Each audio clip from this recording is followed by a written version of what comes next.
ಇತ್ತೀಚಿನ ಸಂಚಿಕೆಗಳನ್ನು ಜಾಹೀರಾತಿನ ಕಿರಿಕಿರಿ ಇಲ್ಲದೆ ನೋಡಿ.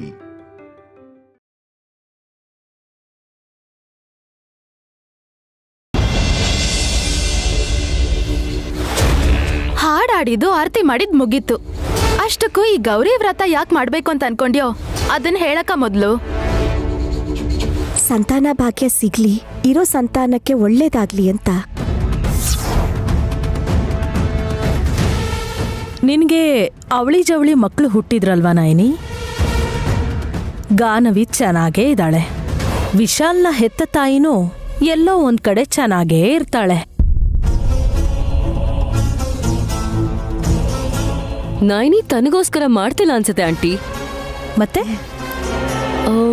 ಸುಮ್ಮನಾಗ್ ಮಕ್ಳಾಗ್ಲಿ ಅಂತ ಮಾಡ್ತಿರ್ಬೇಕು.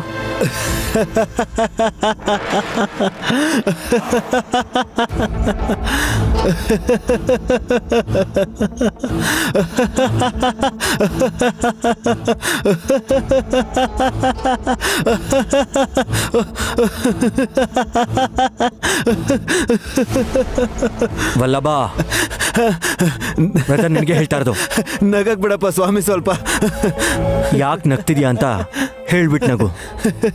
ಬ್ಯಾಗ್ ಇಲ್ದಿರುವಾಗ ಇದನ್ನ ಎಲ್ಲಿಡೋಣ ಅಂತ ಕೇಳದ್ನಂತೆ ಹಿಂದೆ ಒಬ್ಬ.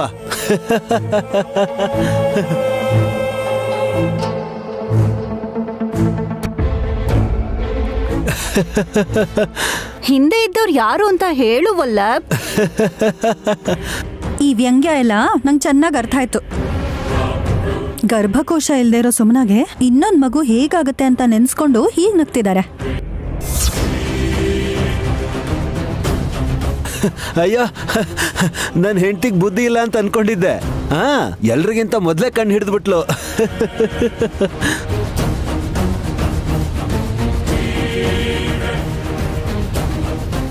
ಹೌದಲ್ವಾ ನಯನಿ? ನಿನ್ ತಂಗಿ ಪ್ರಾಬ್ಲಮ್ ಸಾಲ್ವ್ ಆಗೋದು ಆಲ್ಮೋಸ್ಟ್ ಇಂಪಾಸಿಬಲ್ ಅಲ್ವಾ? ಎಲ್ಲದನ್ನು ಒಂದೇ ತರ ನೋಡಿದ್ರೆ ಕಷ್ಟ ಆತ್ತೆ.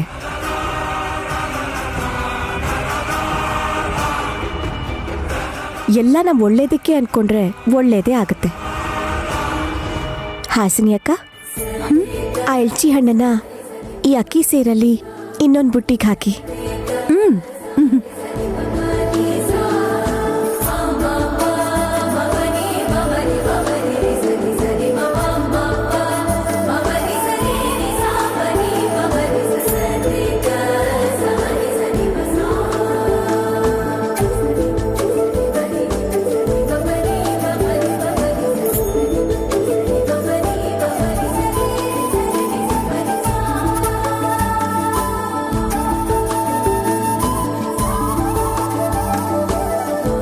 ಚಿಕ್ಕಮ್ಮ, ಆ ರೇಷ್ಮೆ ಪಂಚೀರು ತಟ್ಟೆ ಎತ್ಕೋತೀರಾ? ಆಯ್ತು.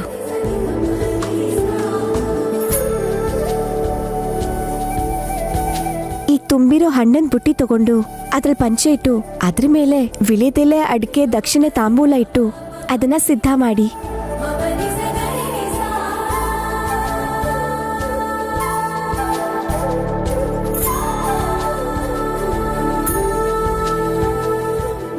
ವಿಕ್ರಾಂತ್ ಅವರೇ, ದುಡ್ಡು ಕೊಡಿ. ಆಯ್ತು ಅದಕ್ಕೆ.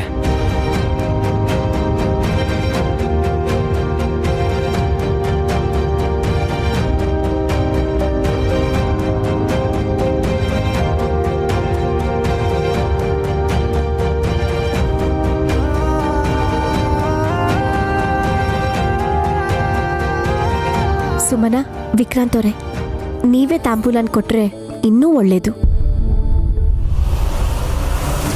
ಹೌದು ಕಣ, ಬಂದ್ಕೊಡಿ.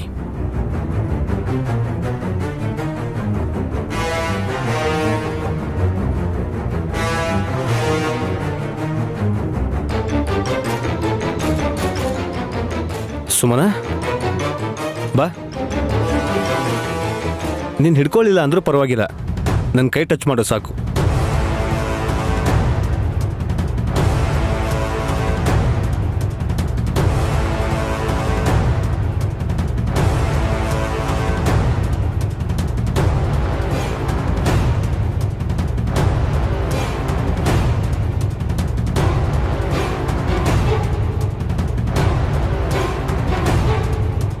ಹಿಡ್ಕೋ.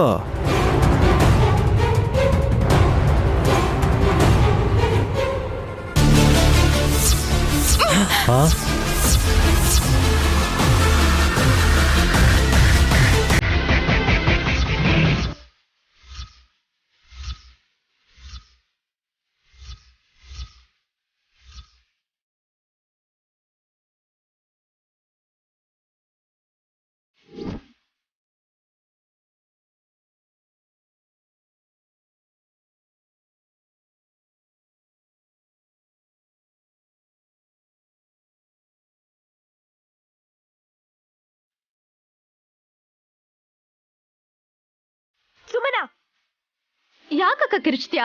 ಹುಚ್ಚ ಕೆಲಸ ಮಾಡಿದ್ರೆ ಕೋಪ ಬರಲ್ವಾ? ನೀನ್ ಶಾಸ್ತ್ರಿಗಳಿಗೆ ತಾಂಬೂಲ ಕೊಡಕ್ ಇಷ್ಟ ಇಲ್ಲ ಅಂದ್ರೆ ಬಾಯ್ ಮುಚ್ಕೊಂಡು ಒಂದ್ ಮೂಲೆ ನಿಲ್ಬೇಕಿತ್ತು. ನಾನೇನೋ ಹೋಗ್ಲಿ ಅಂತ ಸುಮ್ನೆ ಇದ್ರೆ ನೀನ್ ಮಾಡೋ ವ್ರತ ಮತ್ತೆ ಪೂಜೆಗೆ ನನ್ ಗಂಡನ್ ದುಡ್ಡು ಕೇಳ್ತ್ಯಾ? ಸುಮನಾ, ವಿಕ್ರಾಂತ್ಗೆ ದುಡ್ಡು ತಗೊಂಬ ಅಂತ ಹೇಳಿದ್ದು ನಾನೇ. ನನ್ನ ರೂಮಿಂದನೇ ತಗೊಂಬಂದಿದ್ದಾನೆ. ಹಾಗಂತ ಅವ್ರನ್ನ ಕೆಲ್ಸವ್ರು ಮಾಡ್ಕೋತೀರಾ? ಹೇಯ್, ಏನ್ ಮಾತಾಡ್ತಾ ಇದೀಯ ನೀನು? ಅದೇ ಕಂದ, ವಿಕ್ರಾಂತ್ ಕಂಪ್ನಿಯಲ್ಲಿ ಕೆಲಸ ಮಾಡಿದ್ರೆ ಸಂಬಳ ಕೊಡ್ಬೋದು, ಆದ್ರೆ ಮನೆಯಲ್ಲೂ ಯಾಕೆ ಕೆಲಸ ಮಾಡಿಸ್ತಿದ್ದೀರಾ ಅಂತ ಪಾಪ ಸುಮನ ಫೀಲ್ ಮಾಡ್ಕೋತಿದ್ದಾಳೆ.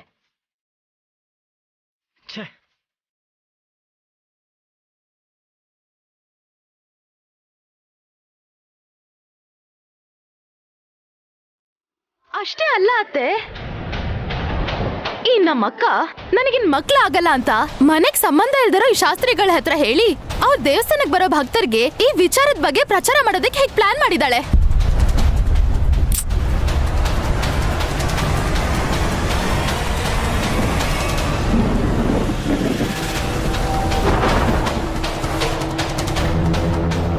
ನಿನಗ್ ತಲೆಗಿಲೆ ಕೆಟ್ಟಿದ್ಯಾ ಏನೋ? ನಿನಗ್ ಮಕ್ಕಳು ಹುಟ್ತಾರೋ ಹುಟ್ಟಲ್ವೋ ಅನ್ನೋದು ಬೇರೆ ವಿಷಯ. ತನಗ್ ಹುಟ್ಟಿರೋ ಮಗು ಚೆನ್ನಾಗಿರ್ಬೇಕು ಅಂತ ನೈನಿ ಅನ್ಕೋಬಾರ್ದಾ? ಪೂಜೆ ಮಾಡಿಸ್ಬಾರ್ದಾ?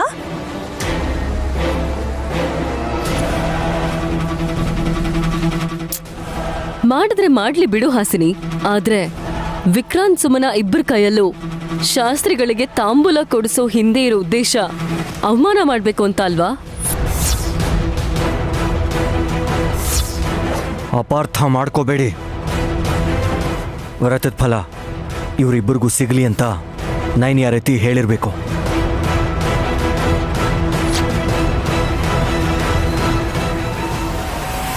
ಓಹೋ, ವಿಶಾಲ ಹೃದಯ ಇರೋಂತ ನೈನಿ, ನಿನ್ಗೊಂದು ನಮಸ್ಕಾರ.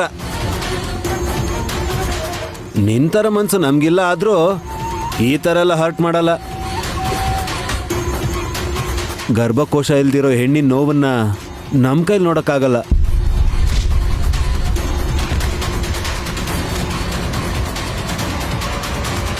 ಇನ್ನೇನ್ ನೋಡ್ಬೇಕು ಅನ್ಕೊಂಡಿದೀರಾ? ಮನೇಲಿ ಗಲಾಟೆನಾ? ಏಯ್, ಅಲ್ಲ, ನಾವೇನೋ ಭಕ್ತಿಯಿಂದ ಪೂಜೆಗೆ ಬಂದ್ರ ನೀವು ಜಗಳ ಆಡ್ಕೊಂಡು ಮಧ್ಯದಲ್ಲಿ ನನ್ನನ್ನೇ ಯಾಕೆ ಇಳಿತೀಯ?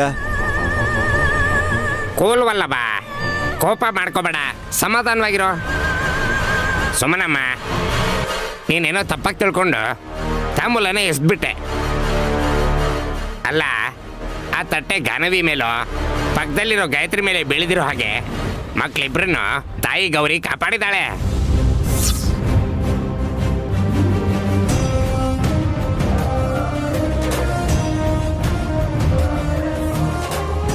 ನೀನು ಪಾಪದ ಕೆಲಸ ಮಾಡಿದ್ರು ತಟ್ಟೆ ಮಗು ಮೇಲೆ ಬೀಳ್ದೆ ಇದ್ದಿದ್ದಕ್ಕೆ ಸರಿ ಹೋಯ್ತು. ಇಲ್ಲ ಅಂದ್ರೆ ನಿನ್ ಕೆನ್ನೆ ಊದ್ಕೋತಿತ್ತು. ನನ್ಗೊಂದ್ ಮಾತು ಹೇಳ್ದೆ, ವ್ರತಾನ್ ಮಾಡಿ ನನ್ ಕೈಲೇ ತಾಂಬೂಲ ಕೊಡಿಸ್ಬೇಕು ಅಂತ ಅನ್ಕೊಂಡಿದ್ರೆ ಬಂದವ್ರ ಮುಂದೆ ನನಗೆ ಅವಮಾನ ಮಾಡ್ಬೇಕು ಅಂತ ತಾನೆ ಇವಳು ಉದ್ದೇಶ? ನಿನಗ್ ಒಳ್ಳೇದಾಗ್ಬೇಕು ಅಂತಾನೆ ಅನ್ಕೊಂಡಿದ್ದೆ. ನಿಂಗ್ ಅರ್ಥ ಮಾಡ್ಕೊಳ್ಳೋ ಮನ್ಸಿಲ್ಲ ಅಂದ್ಮೇಲೆ ಎಷ್ಟ್ ಹೇಳಿದ್ರು ಅಷ್ಟೇನೆ. ನಾನಿ, ಇನ್ನೇನು ಹೇಳ್ಬೇಡ, ಬಿಟ್ಬಿಡ. ಶಾಸ್ತ್ರಿಗಳೇ, ದಯವಿಟ್ಟು ಅನ್ಯತಾ ಭಾವಿಸ್ಬೇಡಿ. ಆಗಿರೋದಕ್ಕೆ ನಾನು ಕ್ಷಮೆ ಕೇಳ್ತಿದ್ದೀನಿ. ಅಯ್ಯಯ್ಯೋ, ಯಾಕೆ ಹಾಗೆ ಮಾತಾಡ್ತೀರಾ ನೀವು? ನಿಮ್ಮ ಮನೇಲಿರೋ ಸಮಸ್ಯೆ ಇವತ್ತು ನನಗೆ ಪೂರ್ತಿ ಗೊತ್ತಾಗಿದ್ದಕ್ಕೆ ಸುಮನಮ್ಮಂಗೆ ಮಕ್ಕಳಾಗಲ್ಲ ಅನ್ನೋದು ಅರ್ಥ ಆಯಿತು. ನೀವು ಯಾರೂ ಏನೂ ಅನ್ಕೊಳ್ಳಲ್ಲ ಅಂದರೆ ನಾವೊಂದು ಮಾತು ಹೇಳಲ್ಲ? ಪರವಾಗಿಲ್ಲ, ಹೇಳಿ. ಮಕ್ಕಳಿಲ್ದಿರೋ ಸುಮನಮ್ಮ ನನ್ನ ಮೊಮ್ಮಗಳು ಗಾಯತ್ರಿನ ದತ್ತು ತಗೊಂಡ್ರೆ ಅಮ್ಮ ಅಂತ ಕರ್ಸ್ಕೊಳ್ಳೋ ಭಾಗ್ಯ ಸಿಗುತ್ತಲ್ವಾ?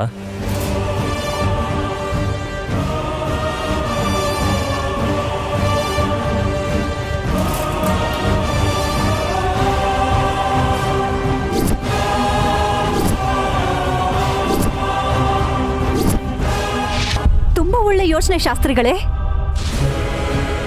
ಸುಮನ ಏನಂತೀಯ? ಚಿಕ್ಕಪ್ಪ ಚಿಕ್ಕಮ್ಮಗೆ ತಗೊಳಕ್ ಹೇಳಿ, ಅವ್ರಿಗೂ ಮಕ್ಳಿಲ್ವಲ್ಲ. ನಾವ್ ತಗೊಂಡ್ರೆ ಮಗಳು ಅಂತ ಹೇಳ್ತಾರಾ, ಮೊಮ್ಮಗಳು ಅಂತ ಹೇಳ್ತಾರೆ. 50 ವರ್ಷ ಆಯ್ತು, ಎಷ್ಟು ವರ್ಷ ಬದುಕ್ತೀವಿ ಅಂತ ಗ್ಯಾರಂಟಿ ಇಲ್ಲಮ್ಮ. ಆ ಮಗುಗೆ ಒಳ್ಳೆ ಭವಿಷ್ಯ ಸಿಗ್ಬೇಕಂದ್ರೆ ನೀವೇ ದತ್ತಕ್ಕೆ ತಗೊಳ್ಳೋದು ಒಳ್ಳೇದಮ್ಮ. ಹಾ, ನಮ್ಮ ಅಕ್ಕ ಹಾಲ್ ಕೊಟ್ಟು ಮಗು ಆರೋಗ್ಯವಾಗಿದ್ರು ಸರಿ, ನಾನ್ ದತ್ತು ತಗೊಳಲ್ಲ.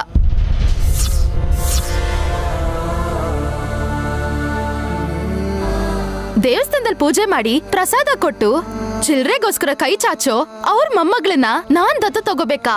ಚೀಚಿ. ಯಾಕಮ್ಮ ಹಾಗೆ ಹೇಳ್ತೀಯಾ? ಇರಿ ಶಾಸ್ತ್ರಿಗಳೇ, ಅದೃಷ್ಟ ಮನೆಗ್ ಬಂದು ಬಾಗಲ್ ತಡ್ದಾಗ ಅದನ್ ಬೇಡ ಅನ್ನೋ ಮೂರ್ಖರ ಹತ್ರ ನೀವ್ ಬೇಡ್ಕೊಳ್ಳೋ ಅವಶ್ಯಕತೆ ಇಲ್ಲ. ನೀವ್ ಕೊಡ್ತೀನಿ ಅಂದ್ರೂ ಕೂಡ ನಾನೇ ಬೇಡ ಅಂತೀನಿ. ಯಾಕಂದ್ರೆ ಗಾನವಿ ಅವಳ ಹತ್ರ ಇದ್ದಾಗ ಕೂಡ ಅವಳು ಸರಿಯಾಗಿ ನೋಡ್ಕೊಂಡಿಲ್ಲ.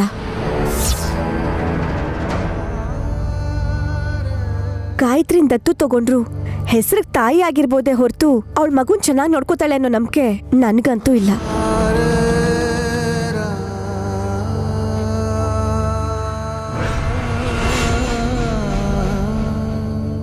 ಮುಗ್ದೋಯ್ತು, ಬಂಗಾರದಂತ ಚಾನ್ಸು ಮಿಸ್ ಆಗೋಯ್ತು.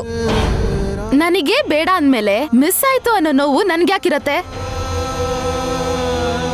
ಬಿಟ್ಬಿಡಿನಾ ನೈನಿ, ಆ ದಕ್ಷಿಣೇನಾದ್ರೂ ಶಾಸ್ತ್ರಿಗಳಿಗೆ ಕೊಟ್ಟು ಕಳ್ಸು ನೀನು ದಯವಿಟ್ಟು. ಬೇಡ ವಿಶಾಲ್ ಅವರೇ, ಚಿಲ್ಲರೆ ತಗೊಳ್ಳೋ ಅಂತ ಕೈಗೆ ನೋಟಿನ ಕಂತೆ ಯಾಕೆ?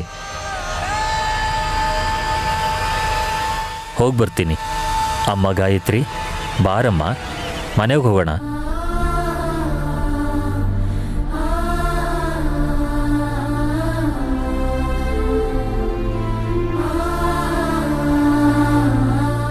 ಇಲ್ಲಿ ನಿನ್ನ ಅಮ್ಮನ ಪರಿಚಯ ಮಾಡ್ಸೋಣ ಅನ್ಕೊಂಡೆ, ನಿನ್ನವರು ತಗೊಳ್ಳಲ್ವಂತಮ್ಮ. ನಾವು ಮನೆಗೆ ಹೋಗೋಣ ಬಾ.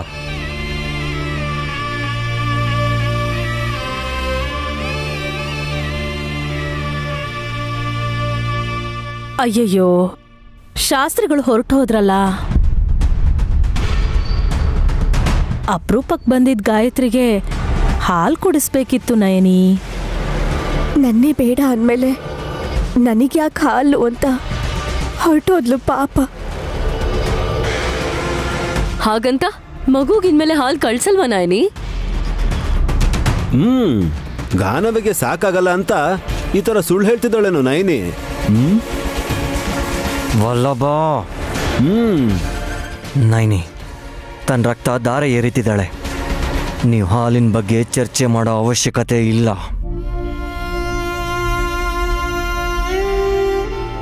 ಇನ್ನು ಯಾಕಿದ್ದೀರಾ ಇಲ್ಲಿ? ಮಾಡೋದೆಲ್ಲ ಮಾಡಾಯ್ತಲ್ಲ, ಹೊಡಿ ಹೊಡಿ ಹೊಡಿ. ನಿನ್ನ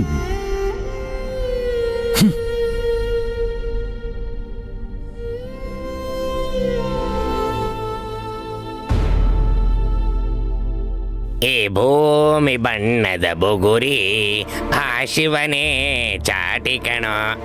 ಅಮ್ಮ, ಸರಿಯಾದ ಟೈಮ್ಗೆ ಬಂದ್ಯಮ್ಮ. ಸ್ವಲ್ಪ ಬಿಸಿ ಬಿಸಿ ಕಾಫಿ ಮಾಡ್ಕೊಂಬರಮ್ಮ. ತಂದು ಮುಖದ ಮೇಲೆ ಎರ್ಚ್ಲಾ? ಏನೇ ಹಾಗಂತಿದ್ಯಾ? ಅಂದೆ ಸರಿ ಚಿಕ್ಕಪ್ಪ ಅಂತ 2 ಕೈ ಕಟ್ಕೊಂಡು ತಲೆ ಆಡ್ಸ್ಬೇಕಿತ್ತಾ? ನಾನೇನ್ ಕೆಲಸದವ್ರು ಅನ್ಕೊಂಡಿದಾರಾ? ನಾನೇನ್ ಕೇಳದ್ನಮ್ಮ, ಕಾಫಿ ತಾನೇ. ಇವತ್ ಕಾಫಿ ಕೇಳ್ತೀರಾ, ನಾಳೆ ಖರ್ಚಿಗೆ ದುಡ್ಡು ಕೇಳ್ತೀರಾ?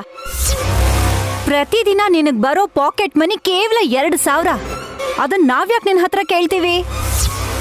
ಸರಿಯಾಗಿ ಹೇಳಿದ್ರಿ ದುರ್ದು ಆಂಟಿ. ಸುಮ್ನ ಅವಳಿನ್ನು ಕೋಟ್ಯಾಧೀಶ್ಲು ಅಂತ ಅನ್ಕೊಂಡಿದ್ದಾಳ ಅನ್ಸುತ್ತೆ. ಏನ್ ಅನ್ಕೊಳ್ಳೋದು? ನನ್ನ ಹೆಸರಲ್ಲಿ 50 ಕೋಟಿ ಆಸ್ತಿ ಇದೆ. ಅದು ನಮ್ಮ ಅಕ್ಕನ್ಗೆ ಟ್ರಾನ್ಸ್ಫರ್ ಆಗಕ್ಕೆ ಇನ್ನು 2 ತಿಂಗಳು ಟೈಮ್ ಇದೆ. ಒಂದ್ ವಾರದಲ್ಲಿ ಈ ವರ್ಷಕ್ಕೆ ಗುಡ್ ಬೈ ಹೇಳ್ಬೇಕಮ್ಮ. ಬರೋ ವರ್ಷಕ್ಕೆ ವೆಲ್ಕಮ್ ಮಾಡಿದ್ರು ನಿನ್ ಬದುಕಲ್ಲಿ ಬದಲಾವಣೆ ಇರಲ್ವಲ್ಲ. ಇನ್ ನಂಗ್ ಮಕ್ಳಾಗಲ್ಲ, ನನ್ನ ಆಸ್ತಿ ಎಲ್ಲ ಹೋಗತ್ತೆ ಅಂತ ತಾನೇ ನೀವ್ ಹೇಳ್ತಿರೋದು?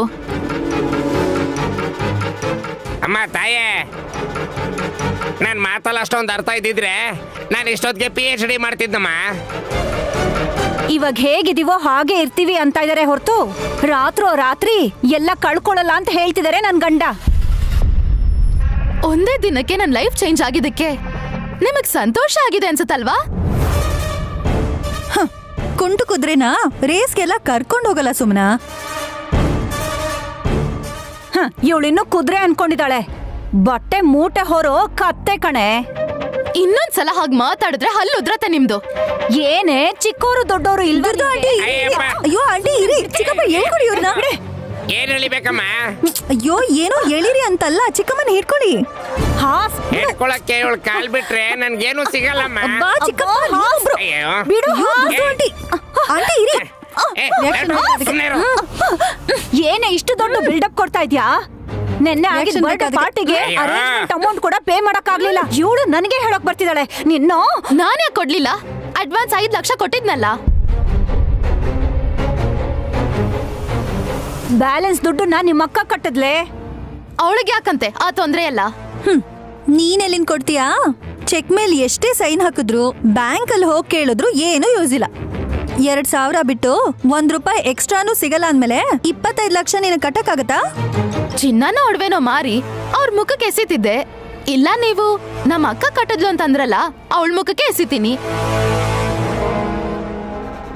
ಆಗ ನಿನ್ಗೆ ಕಷ್ಟನಮ್ಮ. ಹೌದು ತಾಯಿ, ನನ್ನ ಹೆಂಡತಿ ಹಲ್ಲನ್ನ ಉದುರಿಸೋದಕ್ಕೆ ಟ್ರೈ ಮಾಡಿದ್ರೆ ಅವಳಿರೋ ಹೈಟ್ಗೆ ಆಗದೆ ಇರ್ಬೋದು. ನೈನಮ್ಮಂಗೆ ಸಿಟ್ಟು ಬಂದ್ರೆ ನಿಂಗೆ ಗೊತ್ತಲ್ಲ. ಯಾಕಂದ್ರೆ ಯಾವುದು ನಿನ್ ಒಡವೆ ಅಂತ ಅನ್ಕೋಬೇಡ. ನಿನ್ ರೂಮಲ್ಲಿ ಇಟ್ಕೊಳ್ಳೋದಕ್ಕೆ, ನಿನ್ ಮೈ ಮೇಲೆ ಹಾಕೊಳ್ಳೋದಕ್ಕೆ ಇರೋದಷ್ಟೇ ಹೊರತು ಅದನ್ನ ಯಾರಿಗೂ ಕೊಡೋ ಹಕ್ಕು ನಿನಗಿಲ್ಲ ಸುಮನ. ಹಕ್ಕಿಗೆ ಕೊಕ್ಕೆ ಬಿದ್ದಿದೆ ಅಂತ ಹೇಳು ಹಾಸ್. ಲೇವಳೆ ಎಷ್ಟೊತ್ತಿಗೆಲ್ಲ ಅರ್ಥ ಆಗಿರುತ್ತಲ್ವೇನೆ?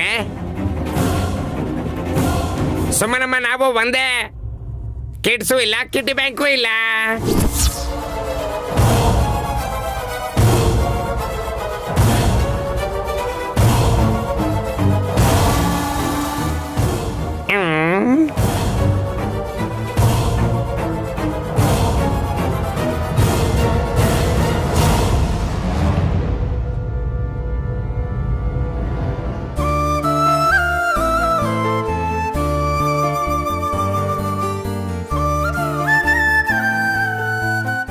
ಗಾನವಿ, ತೊಟ್ಲಲ್ಲಿ ಮಲ್ಕೋಕಂದ. ಕಿಚನ್ಗೆ ಹೋಗಿ ಕೆಲಸ ಮಾಡಿ ತಕ್ಷಣ ಬಂದ್ಬಿಡ್ತೀನಿ.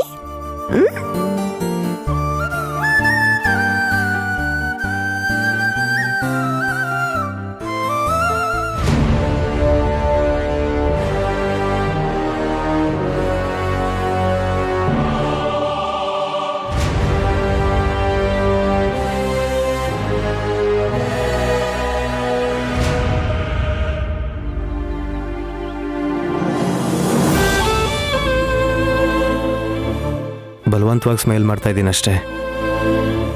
ಮನ್ಸಾರೆ ನಗುನೇ ಬರ್ತಿಲ್ಲಮ್ಮ. ನಿನ್ನ ಹೆತ್ತಾಯಿಯಿಂದ ನಿನ್ನ ದೂರ ಮಾಡಿ ಸುಮನ ಹತ್ರ 4 ತಿಂಗಳು ಬೆಳೆದಕ್ಕೆ ಬಿಟ್ಟಿದ್ದೆ. ನಮಗೂ ಒಂದು ಮಗು ಇದೆ ಅಂತ ಹೇಳ್ಕೊಳ್ಳೋದ್ರಲ್ಲಿ ಹೆಮ್ಮೆ ಸಿಗುತ್ತೆ ಅಂದ್ಕೊಂಡಿದ್ದೆ. ಆದರೆ ನಾವು ಪ್ರೀತಿ ಕೊಡೋಕ್ಕಾಗ್ತಿತ್ತ? ಅಥವಾ ನಮ್ಮಿಬ್ಬರು ಸಂಬಂಧ ಗಟ್ಟಿ ಆಗ್ತಿತ್ತ? ಏನೂ ಯೋಚಿಸೋಕ್ಕಾಗಲಿಲ್ಲ. ಆಗ್ಬಾರ್ದು ಅಂದ್ಕೊಂಡಿದ್ದೆ, ಆಗ್ಬಿಡ್ತು. ನಿನ್ನ ಅಮ್ಮನ ಹತ್ರ ಹೋಗ್ಬಿಟ್ಟೆ. ನಿನ್ನ ಹತ್ತಿರದಿಂದ ನೋಡಬೇಕು ಅಂತ ಬಂದೆ ಪುಟ್ಟಿ. ಅಷ್ಟೇನಮ್ಮ, ಅಷ್ಟೇ. ಮಲ್ಕೋ.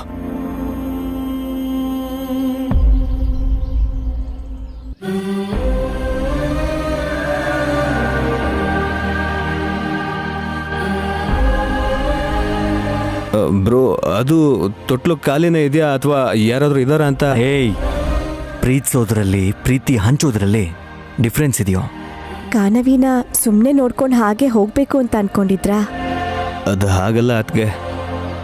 ಇಷ್ಟು ದಿನ ಮಗು ಸುಮನ ಹತ್ರ ಇದ್ರೂ ನಾನೇ ಅವಳನ್ನ ಎತ್ಕೋತಿದ್ದು. ನಿಮಗಿವಾಗ ನಿಜ ಗೊತ್ತಾಗಿ ನನ್ನ ಮನಸ್ಸಿನ ಭಾರ ಇಳಿತೆ ಹೊರತು ಮಗುವಿನ ನನ್ನ ತೋಳಲ್ಲೇ ಇದೆ ಅನ್ನೋ ಫೀಲಿಂಗ್, ಆ ಭಾವನೆ ಇನ್ನೂ ಹೋಗೇ ಇಲ್ಲ.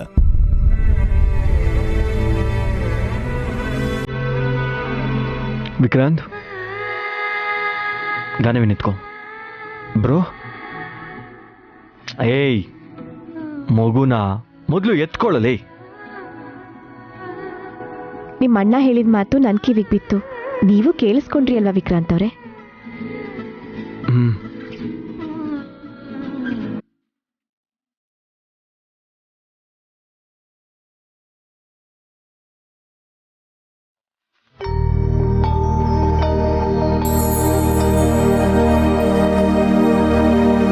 ಹೇಯ್, ಏನೋ ಚೀಲನ ಇಟ್ಕೊಂಡಂಗೆ ಇಟ್ಕೊಂಡಿದ್ಯಲ್ಲೋ, ಮಗುನ ಕರೆಕ್ಟಾಗಿ ಎತ್ಕೊಳ್ಳೋ.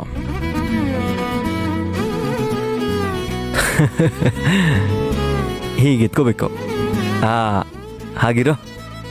ಗನವಿ, ಈ ಕಡೆ ನೋಡು. ಗುಡ್. ಪರ್ಫೆಕ್ಟ್. ತಂದೆ ಭುಜಾನಿ ಏರಿದ ಮಗಳು ಅಂತ ಕ್ಯಾಪ್ಷನ್ ಇಟ್ಬಿಟ್ರೆ ಚೆನ್ನಾಗಿರುತ್ತೆ. ನಾನಿ, ಫೋಟೋ ಚೆನ್ನಾಗಿ ಬಂದಿದೆಯಲ್ವಾ? ನೋಡಿ ಹೇಳು.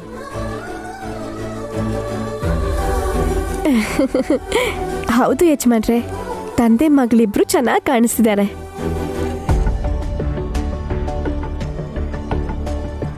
ಏನೋ ಯಾಕೋ ಹಾಗೆ ಮುಖ ಮಾಡ್ಕೊಂಡಿದ್ಯಾ? ಅಪ್ಪ, ನಾನಪ್ಪ ಹೇಗೆ ಬ್ರೋ? ಲೇಯ್, 4 ತಿಂಗಳು ಗಾನವಿಗೆ ನೀನು ಅಪ್ಪ ಆಗಿದ್ದವನು. ನೆನ್ನೆ ಇವಳು ಹೆತ್ತವರು ನಾವೇ ಅಂತ ಗೊತ್ತಾದ್ಮೇಲೆ ನಿನ್ನ ಚಿಕ್ಕಪ್ಪ ಅಂತ ಹೇಗೆ ಪರಿಚಯ ಮಾಡೋಕ್ಕಾಗುತ್ತೋ? ಬ್ರೋ